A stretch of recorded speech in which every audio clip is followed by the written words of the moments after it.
Wait. Ah! I fucking said it! Holy moly, you can tame dragons now? Are you seeing this shit? Yeah, I am seeing this shit! Tame a proto-dragon. Who the Yes! heck doesn't want to tame a dragon? I want to. Yeah. What the fuck? Hold on. All right, everyone. Today we're going to be looking at the Ascension Season 7 Burning Crusade Reborn kind of intro launch video. I haven't seen it yet, so I'm pretty excited about this. So let's take a look.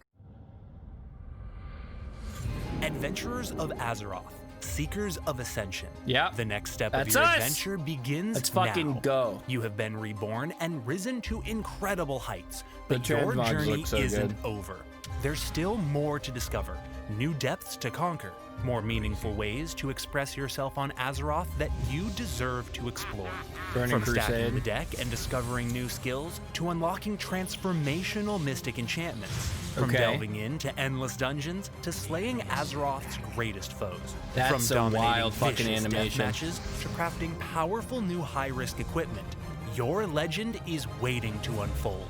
And it's not riding dragons, it's taming them. Okay, I do like that. That's such a sick fucking mount. I'm a big fan of that mount. I do want to mention Burning Crusade on the free pick server is already a thing. So a lot of this I've kind of seen in terms of the areas. So nothing that super crazy, but this is specifically season 7. I think that's important to note.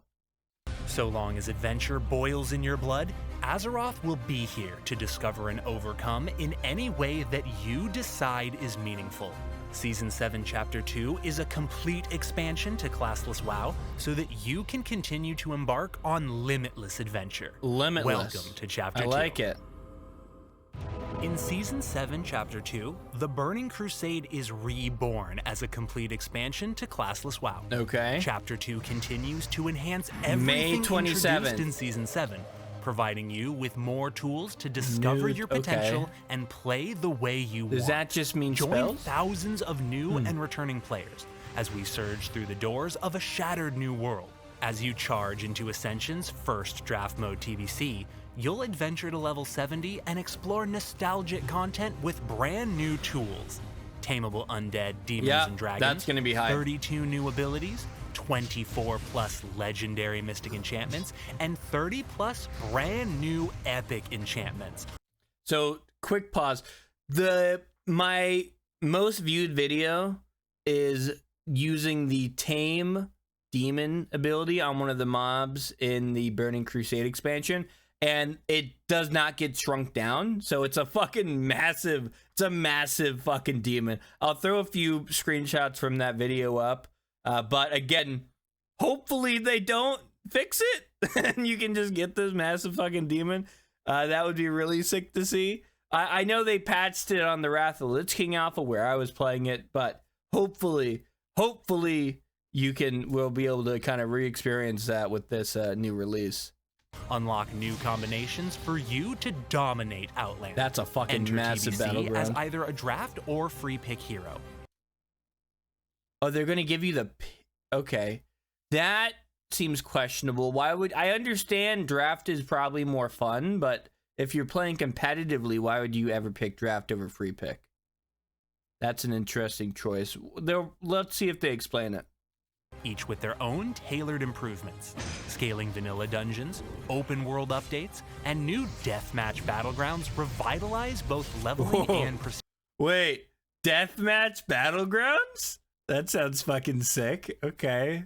Was that what we saw a little earlier? That's fucking wild. Prestige, inviting exploration and discovery as you play any way you want. Finally, a remastered Mythic Plus system slams into TBC dungeons. Sure. Along with a high-risk PvP overhaul that lets Bloodforged gear ascend. This Okay, is ascended Outland Bloodforged Reborn, gear. And it's yours to explore. Interested to see Welcome to Season 7, Chapter 2.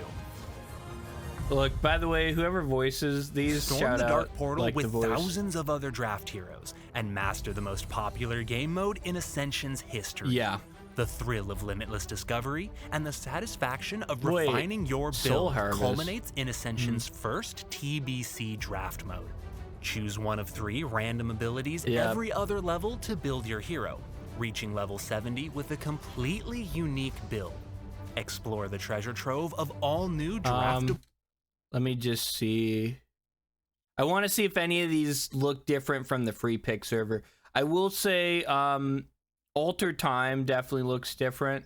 It's kind of tough to tell. These all may, yeah, I think they may all be different from the free pick server, so that's good that they're going to be having some swaps. I don't recognize Soul Harvest at all. Was that in season 7? Maybe I just never used it. I don't recognize Soul Harvest. Abilities and skill cards, and discover iconic archetypes Blood realized through new legendary White and Walker, epic big enchantments. Whether you're prestiging with skill cards, unlocking the spells essential to your ideal build, or exploring your current incarnation in dungeons, raids, and battlegrounds, draft mode lets you build the foundation of your hero, while setting you on the path to discovering brand new combinations you never knew you wanted. The first step in doing this was a totally casual, complete rewrite of draft mode's system to fix a few long-standing issues that have plagued you in the past. Like what? The second is giving you more... Wait, what the fuck was that?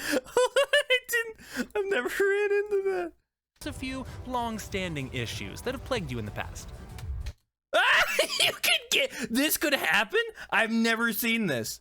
I've never gotten any duplicate roll. I mean, any duplicate spell like that. Maybe I've just gotten lucky. That's so fucking funny that could happen. Okay. The second is giving you more control over your... Ooh, that's a good UI. That's a good UI. I like that. Hero's foundation through a new type of skill card and a new skill card UI. In addition to your 2 normal and 2 golden skill cards, draft heroes can now grab a new type of card, Lucky Cards. Lucky Cards increase your chance of rolling the card's ability during your draft run.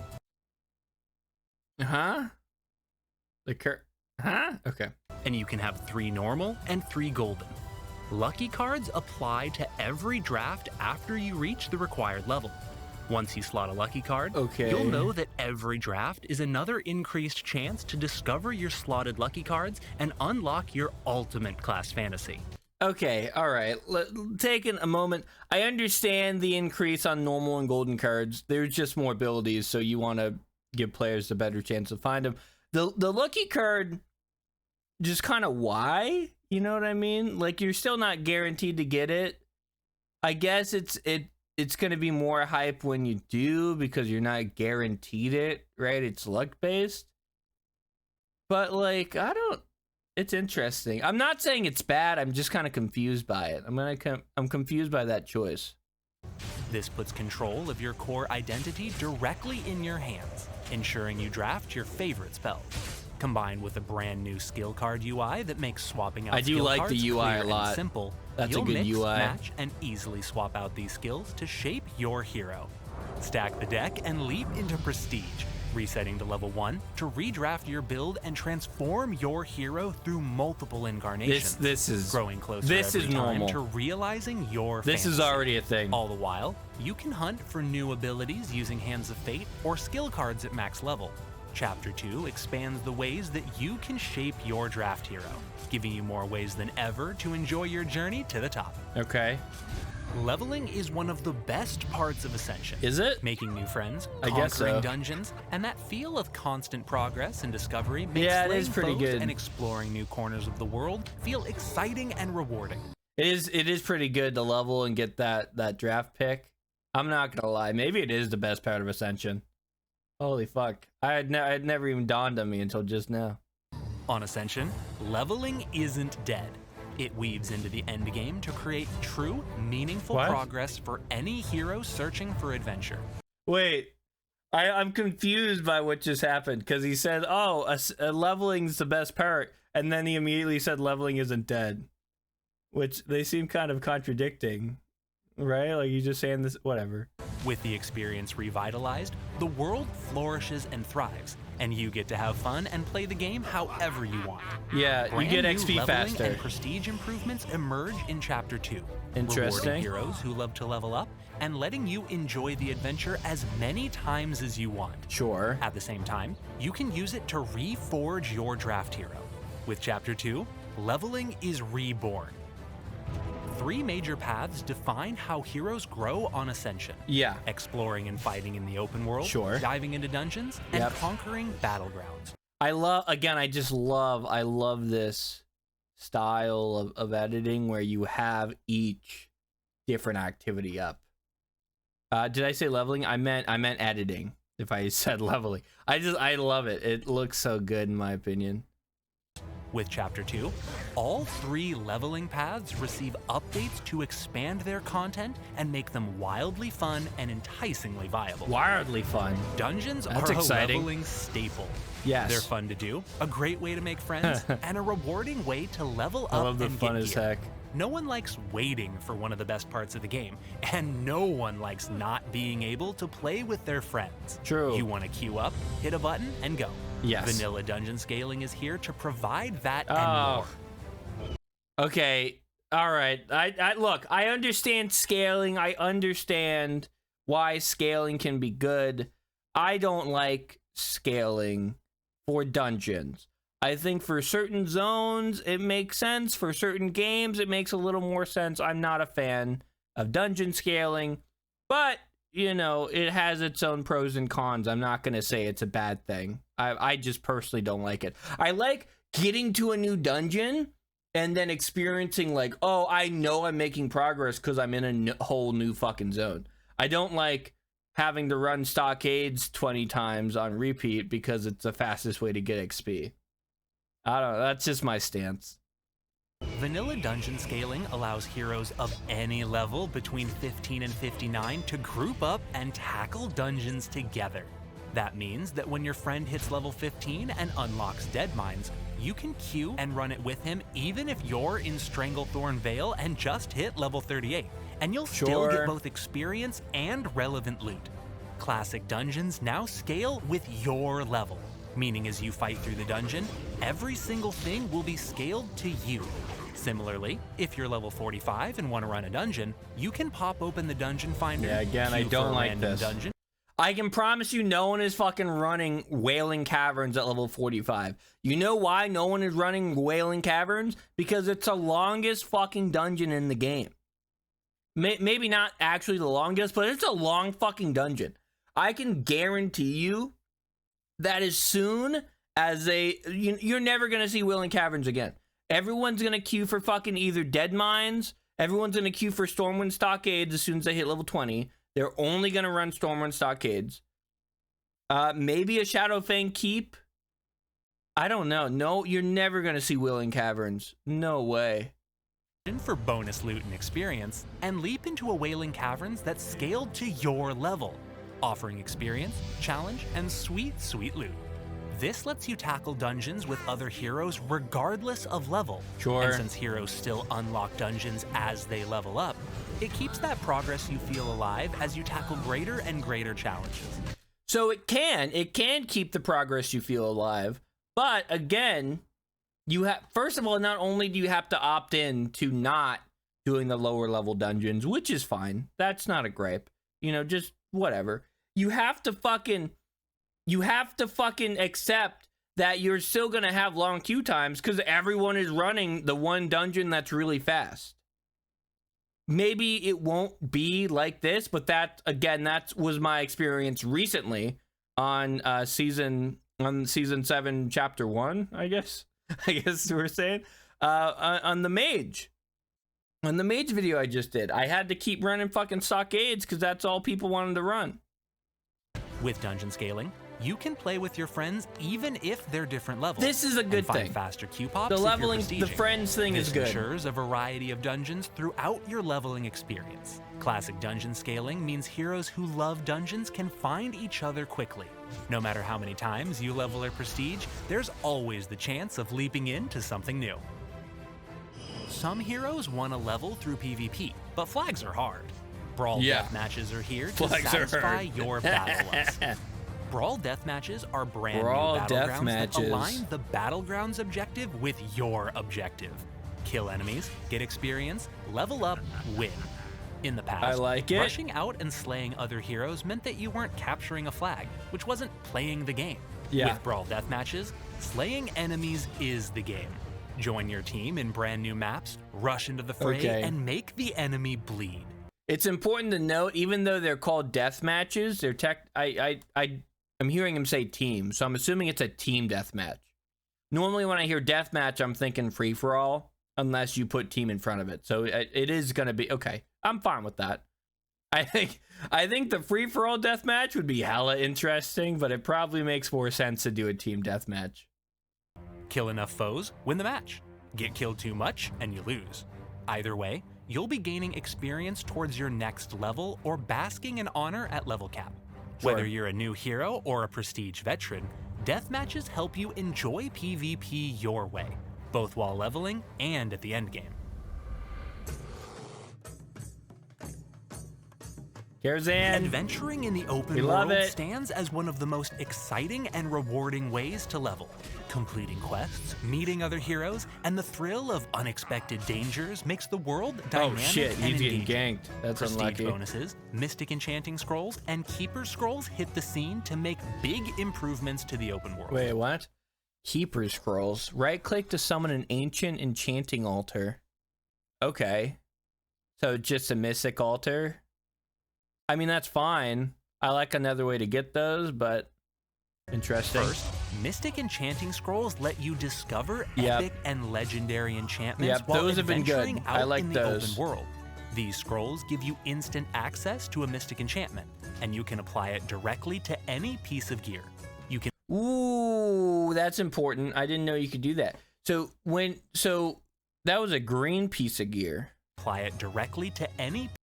Wait, hold on. It's like a frame. Okay. So that's important to note because this will be the only, because normally when you're doing mystic enchanting, you cannot apply enchants to a piece of gear that is a green quality. You just can't do that. It has to be blue, purple. It has to be higher than green. And apparently the scrolls, that's interesting that the scrolls specifically allow you to bypass that. Gear. You can also trade or sell these scrolls, meaning heroes can help each other out. Yeah, that makes the scrolls a lot more valuable because it's going to be a lot easier. I mean, it's not that hard. You know, if you're talking about making a twink at level 19, it's not that hard to find blues at that level. But like making a level 9, level 1, level 10 twink, like a little bit lower than you're expecting to find blues normally, that's a bit of a game changer. But it's a very niche, I guess, game. The open world daily prestige bonus gets buffed in Chapter 2. Prestige bonuses are available from Chromie and rotate between open world, battlegrounds, and dungeons, giving you the chance to explore something new. Open world prestige now stands as an integral way to level your hero and excel into the next leg of your journey. That was a big level up. Keeper scrolls are powerful zone-wide buffs that let heroes buff everyone in a given area, boosting the entire community and helping everyone. Yep. From eliminating fall damage to increasing mounted movement speed to spawning giant enchanting altars and I'm not that sold speed on the up altar. your reforging. Not only it's a special altar. I didn't know. Okay. will they make you super popular, but they're one more way that heroes can power up the whole world. You can find these scrolls as rare drops in the open world. Interesting. Okay. Newcomers to Ascension need a clear path to learning the ins and outs Yeah, of they classless do. WoW. If you're new, you want to forge ahead confident Little that you'll learn Murloc what icon. you need to when you need to, so that you can feel comfortable playing the classless system. If you're a veteran, you want the people you play with to have all the tools they need to ascend. That way, you can play together and create a thriving, populated world. Sure. With the new tutorial overhaul, you get information yeah. exactly when you need it. I think we already talked about this. The tutorial overhaul is a new way to experience the Path of Ascension No, we didn't. quest This line. is never mind. Unlike other quests that you have to go out and find, Path of Ascension quests appear right under your minimap. I mean, to these teach quests newer are heroes great. about I don't important have any aspects of the comments game on this. when they're encountered. These Click quests them, are great. read what they're about, and complete them for essential 'em. rewards. This helps newer heroes learn about Ascension one step at a time, allowing them to Kinda feel like a pop-up confident that they'll blocker learn what they need to know that, when they need to made know a it. joke about. The but goal of the Path of Ascension questline is to ensure that all heroes can figure out how It's to a play good- it's Ascension, a good quest. creating It's a a good better questline. experience I have for no complaints. everyone. If at any point you're lost, you can still go to the call board to see anything you might have missed. Yep. Additionally, it can be daunting as a newcomer to outright ask for the information you need. But have no fear, the Newcomers channel is a brand new chat channel that new adventurers enter automatically when they log in. Here, you can chat with mentors and other newcomers to ask any kind of question you need to. This channel is an environment specifically tailored to help you learn everything you need to know about Ascension. So feel free to reach out and ask questions as you discover new features. Oh, no. No. Awesome. Where's the E? Oh, wait, his name is Sub, please. That's fucking hilarious. Yeah, I'm gonna repeat that. I didn't see that. Though I fucking lost the E. Whoops. Dive into wild new ways to forge your classless hero. New ways to customize your build and realize your class fantasy hit all realms with Chapter 2. Tameable undead and demons. Offer brand new... Wait, what was that? Hold on, demonic pet with Chapter 2. What was that? Tameable undead and demons. Wait, hold on. Yeah, okay, maybe it's just a joke. Maybe like, ha ha ha, you can't tame dragons, but maybe you can tame dragons. I fucking said this. I forget. It was during some fucking live stream. When are we gonna be able to tame Dragonkin? Is that the next expansion? It must be the next expansion. That's my prediction. Why have we not been able to tame fucking dragons? Why not? I really hope this is more than just a joke. I hope this is a hint at the future. Offer brand new demonic pets so you can dominate the dangers of Outland. Dominate the dangers. 32 new spells, 24 plus legendary mystic enchantments. Let's look at these for a second. I don't think any of these are new from League 3. I mean from League. Look, I'm getting my leagues messed up. I don't think any of these are new from Mal'Ganis, I'll specifically say. They'll look like we've seen them. Class talent, ability, and mystic enchantment buffs to forge the next incarnation of your build. Experiment and meld these new additions into your current hero, or create a new identity completely from scratch. So it looks like a lot of the good changes from Mal'Ganis, they're porting over, which is great. Again, a lot of these things I think worked out pretty well. Whether you're building from the foundation of Night one of the of the new legendary enchantments, fan favorite, or love creating it. your own personal incredible hero, what you forge will shape your destiny as you conquer Outland's trials. As you shape your hero and forge your Leave the bear cross-class alone. identity, What did the you bear need do? ways to truly make it your own. In Chapter 2, you'll discover 30 plus new epic mystic enchantments. Hold on, that's a lot. That's a lot. Let's just take a quick look at these Pyro Shot. That sounds fucking promising.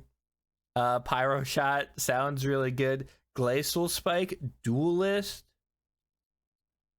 Combat Clarity. Yeah, some of these sound very promising. Let's see if they give us a little hint. These transformational enchantments fill in the gaps That's and add just alter freedom time. of expression to build. Just a spell. They customize specific spells to make your build unique, evolving spells to fit cross-class themes, and adding flavor to underused builds. These enchantments give you meaningful control over your unique champion, like a helping swap. mold you into the hero you want to be.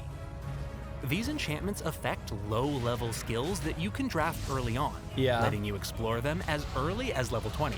Use them to craft fuck was that? Hold on. Letting you explore them as early as level 20. Jesus Christ. Use them to craft an identity early on in your journey. That looked like a Demonotic Leap with Blast Wave. The ways that you was can wild. express yourself while you level or prestige.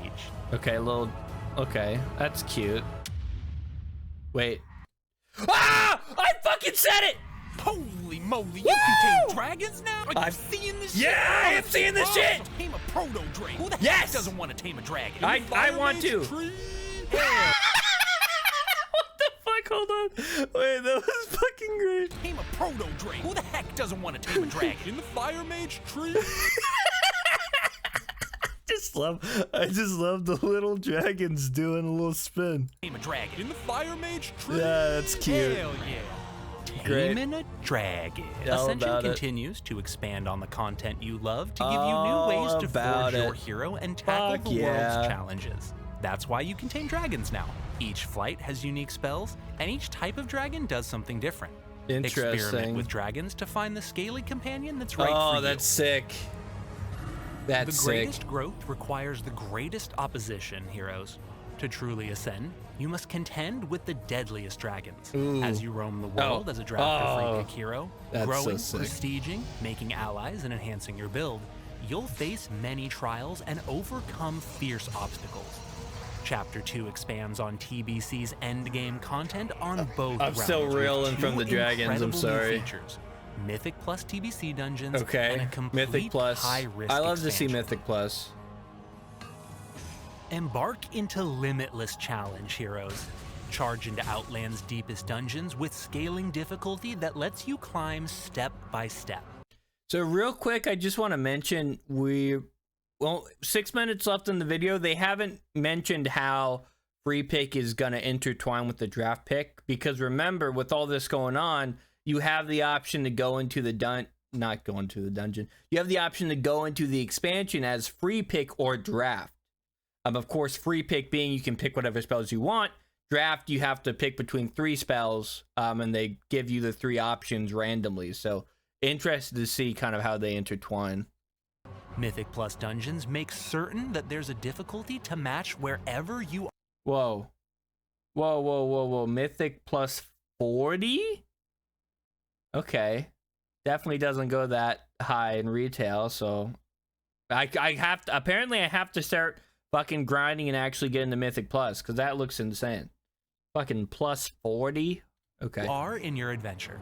15 new Mythic Plus Outland dungeons release with Chapter 2. Nice. And you can fight through them with your closest friends in a 5-man party that takes you deep into the endgame. Along your journey, you'll contend with epic new champion monsters, each with their own unique spells and models. Champions are mini-bosses. You must slay them to progress, and taking them down is a mark of your mastery. Interesting. Affixes specifically tailored to TBC will try to make you kneel, and the deeper you go, the more dangerous they become. Murlocs. Strive to overcome both to complete the challenge just turn and into outfit Murlocs? yourself with incredible Mythic Plus dungeon loot. The further you progress in Mythic Plus, the more powerful these items become, and they could be the key to unlocking your build's ultimate power.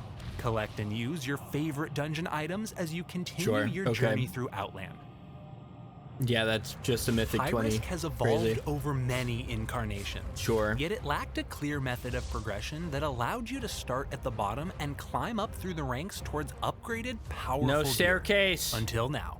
With Chapter 2, a complete high-risk progression system shatters past incarnations, reinvigorating the world in a way that everyone can participate in, if they choose. Get ganked. Simplified high-risk crafting meaningfully intertwines PvP and PvE, letting you earn gold or gain access to powerful potions and craftables. High-risk hotspots give a clear indication of where you should go and what the rewards are. Upgradable BLOODFORGED gear lets you improve your PvP equipment to heroic and even ascended versions. That's good. These changes come wrapped in a simple, easy-to-engage with system. I'm interested to see how they implement, like, how you ascend it. Is it just a crafting thing? But it is a good change, because I mean, obviously, ideally, you want them to kind of feel around the same level. I know you have the PvE versus PvP power that kind of separates that, but interested to see how that's implemented. High-risk tier zones. There are now 3 different tiers of high risk in Outland. Tier 1, 2, and 3. These are markers of how much you're risking while out in the open world. Oh, okay. Tier 1 zones are entry-level high-risk PvP. While in them, you will only drop items from your bags. You'll never drop equipped gear. That's and that essentially transforms Tier 1 zones into never-ending battlegrounds. Harvest loot, slay other heroes for what they've gathered, and then sneak back to town before you become the prey. I don't know if I agree that it turns into a never-ending battleground. That's a bold statement. But I do like the idea. Obviously, previously, unless you're spending gold to make sure you don't lose your items, you are pretty much guaranteed to lose an equipped item every time you die. Now, with the Tier 1 zones, that's very interesting that they specifically disallow that, which I think is going to be a good way to help a lot of players to get into PvP. Obviously, this is only for TBC, so I'm interested to see how they roll out these tiers to Classic, and if they even decide to do that. But obviously, that's I don't think that will be mentioned in this video. Tier 1 zones open the doors to high risk. They let you obtain what you need to create highly desired consumables and also find normal Bloodforged loot. Even if you die, you'll almost always return to town with some spoils to show for your bold efforts. If you're feeling brave, you can face off against other heroes or advance to higher level zones to pilfer even greater rewards. In Tier 2 zones, you can slay other heroes and loot their equipped gear, and Falcom will protect your equipment for gold. Yeah. This increased risk comes with the chance to find heroic Bloodforged loot. Use this tier to immerse yourself in the high-stakes, adrenaline-fueled experience of high risk. You'll not only gain more by slaying other heroes, but you'll also find high-risk materials that craft a wider variety of consumables. Finally, Tier 3 zones are for the brave and the bold.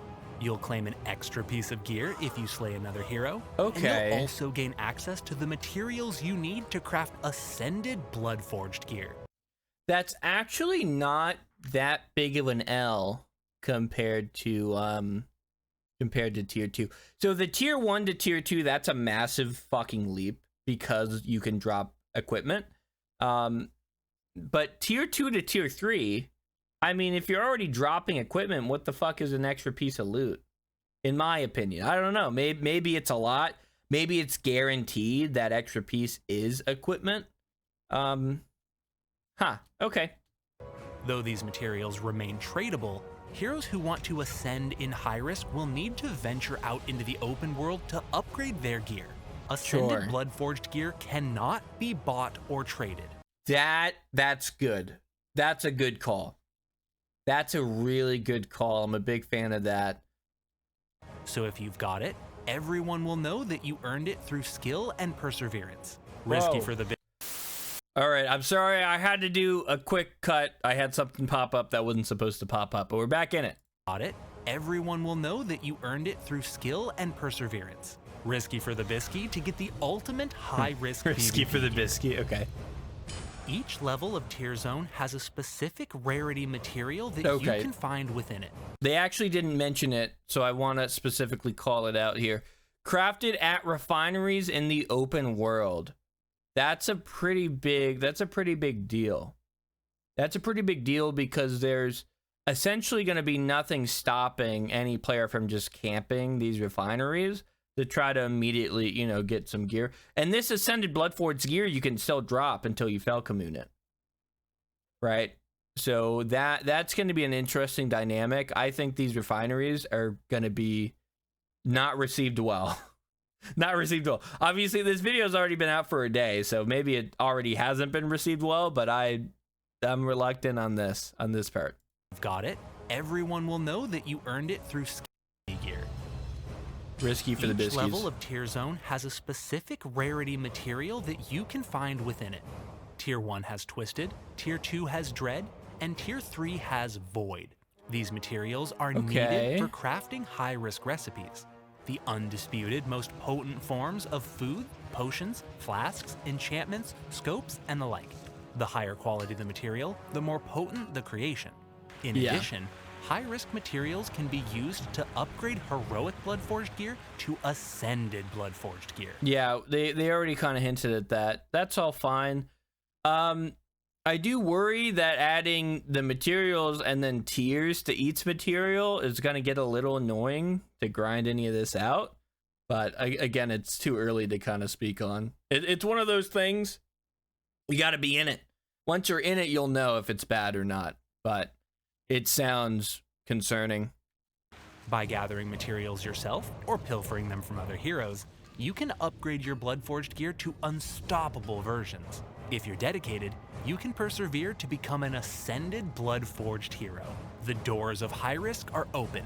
Woo. You choose the stakes, whether you only want to risk what you farm or risk it all to become a master of high-risk PvP. If you're eager to seek out new high-risk materials, it pays to check your map and venture to high-risk hotspots. Okay. High-risk hotspots appear in all Tier 1, 2, and 3 zones, and clearly show the extra resources they provide. Interesting. Expect to encounter other heroes at these locations, but bear in mind, not all of them need be your enemy. Members of the same faction can use For the Horde and For the Alliance to form a pact and band together to farm party-wide loot. By partying up with members of your faction, you'll end up gaining more resources together than you ever would apart. Okay, so that's an interesting. There's a few things I want to touch on there. So, show the extra resources they provide. I'm interested to see if that's from looting, crafting, or from killing players specifically. I thought they were going to mention it, but it doesn't seem like they're going to.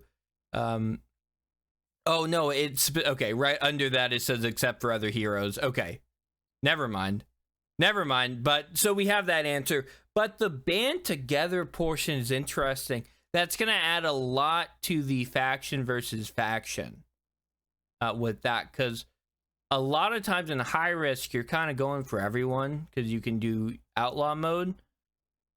But I'm interested to see if that specific party-wide loot, because again, this is all 3 zones, presumably. I'm interested to see if that party-wide loot is going to lead to some big issues, especially if one faction is a little not balanced. You know, let's say the server is 60% Horde, 40% Alliance. Could get weird, but we'll see.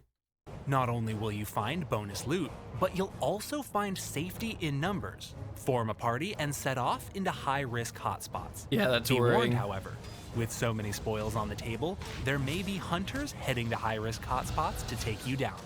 Of course, that hunter might be you. True, I'm a hunter. No matter how you want to play Ascension, whether you're a new adventurer just starting out, a returning hero back for adventure, or even continuing on from vanilla, the stage is set for your greatest adventure yet.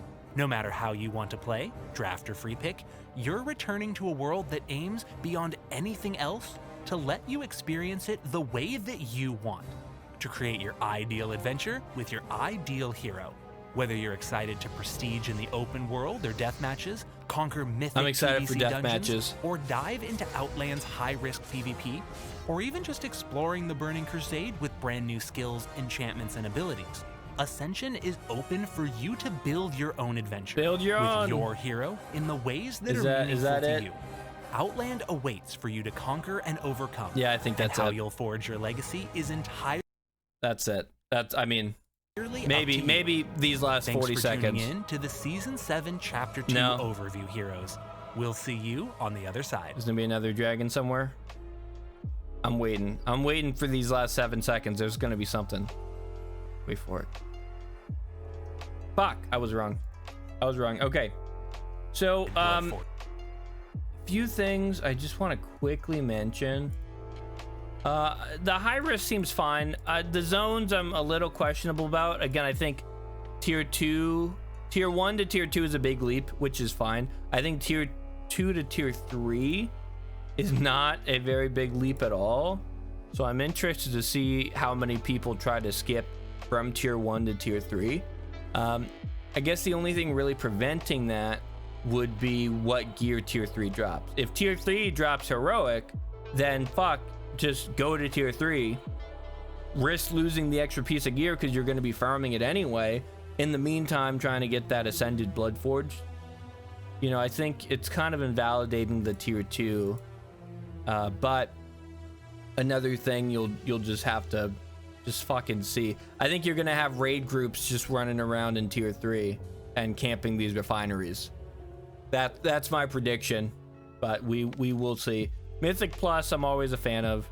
Not too much to say. I mean, really, it's new dungeons. Mythic Plus Outland dungeons released with chapter. Yeah, it's new dungeons, but they didn't really talk about the FXs at all. So I don't, I can't really speak on that. Interested to see what they added. Now, the epic enchants, tameable dragons. Hold on, this is really fucking good. Really good. They did hint at it, those sneaky fuckers. They hinted at it earlier in the video. The tameable dragons were so good. So happy to see that. I can't find the epic enchants right now. Right Whether around you're here. building from the foundation of one of the new you make it mystic enchantments. Yeah. Okay. So a lot of these sound interesting. Obviously, there's no description here on any of them, so we'll just have to see. But very interested to see what pyro shot fucking means. I think we did get a look at the demonic leap with the blast wave combination. I'm gonna say that's demonic burst, but we'll see. I'm sure they'll give us some of these explanations soon, but that's exciting. Then the fact that they're epic enchants, meaning you could get 3 of these, that should be sick. Other than that, not too many comments. I mean, the death matches sound super fucking cool. My biggest complaint is the scaling, but even that's kind of, benefits both, right? It's gonna be benefiting a lot of people. A lot of people may dislike it or may end up disliking it, or it may be just me. Maybe I'm in the in the minority here, but I think that's it. Really love this UI. UI is a good change here.